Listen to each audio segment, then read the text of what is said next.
Estamos aquí hoy de nuevo en nuestro programa Historia Express y el programa de hoy va a tratar sobre un conflicto que quizás no conozcáis mucho, pero trata sobre la guerra de Yugoslavia. Y en el programa de hoy introduciremos primero cómo dieron lugar los hechos dentro de la propia Yugoslavia y también en el ámbito internacional.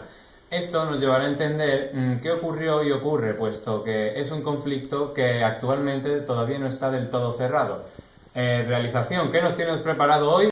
Yugoslavia era un estado federal que reconocía la existencia de diversas nacionalidades. La crisis del sistema comunista a finales de los años 80 provocó el desmembramiento de la Federación Yugoslava. Eslovenia, Croacia y Macedonia proclamaron su independencia en 1991 en un contexto de guerra civil. Pero la emancipación de Bosnia-Herzegovina provocó una guerra de carácter étnico, que se prolongó hasta 1995. A finales del siglo XX, Yugoslavia se había reducido a Serbia y Montenegro. Sin embargo, Serbia mantenía una política expansionista que provocó conflictos étnicos en la región de Kosovo, de mayoría albanesa, y tensiones con el gobierno montenegrino. Ahora, tras haber introducido el conflicto, vamos a tratar de las causas de su origen y para ello vamos a contar con la ayuda de Alejandro Rodríguez, doctorado en Historia Económica por la Universidad de Princeton, especializado en el tema y actualmente involucrado en un proyecto de investigación sobre dicha guerra.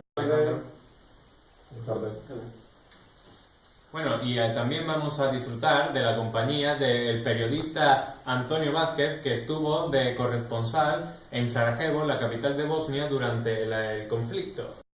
Muy gracias.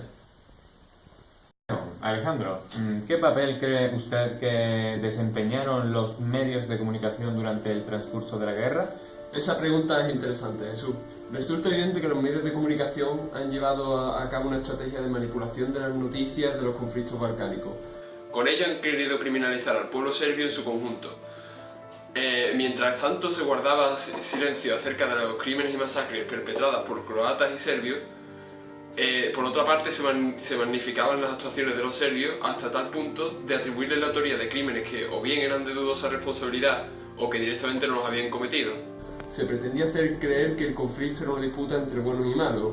Los croatas y bosnios, digamos que eran los buenos, y los aliados de Occidente, defensores de la democracia y del multiculturalismo, y los serbios eran malos, criminales, invasores, comunistas. Estos podemos decir que son los representantes del neobarbarismo. ¿Hay algunos países occidentales que tuvieran intereses económicos en el conflicto? Sí, Alemania tuvo un papel muy importante y llevó una estrategia militar, una intervención militar para conseguir intereses económicos y favoreciendo que los medios de comunicación occidentales tuvieran un contexto favorable por parte de Occidente. Un ejemplo de Alemania, que lleva muchísimos años con intereses en la zona balcánica, es que en 1903 una concesión de Turquía permitió a Alemania construir un ferrocarril desde Berlín a Bagdad y encontrándose con el escollo de Serbia. Sí, Antonio, estoy de acuerdo contigo y además voy a añadir dos cosas. Por una parte, la posición geográfica de Yugoslavia, que está claro que es otro foco de intereses, y la clave de la cuestión que está en intentar formar un estado multiétnico que agrupe distintas religiones, y eso inevitablemente pues va a acabar mal, como tenemos el ejemplo de Yugoslavia. El otro aspecto importante y no de mencionar son las consecuencias económicas y políticas que tuvieron la guerra de Yugoslavia. En primer lugar, las consecuencias económicas a corto plazo para Yugoslavia supusieron un aumento de las rentas debido al almacenamiento y producción de armamento. Pero a medio y largo plazo, como todos sabemos, una guerra produce recesión, inflación y destrucción de los bienes materiales de Yugoslavia, que supuso la destrucción. Y por otro lado, hay digno de mención que al contrario, los países europeos que estuvieron implicados en la guerra de Yugoslavia tuvieron un impacto mínimo en su economía, mientras que Yugoslavia la afectó considerablemente. Y por otro lado, dentro de las consecuencias políticas, Yugoslavia tras la guerra se desmembró en 6 o 7 estados.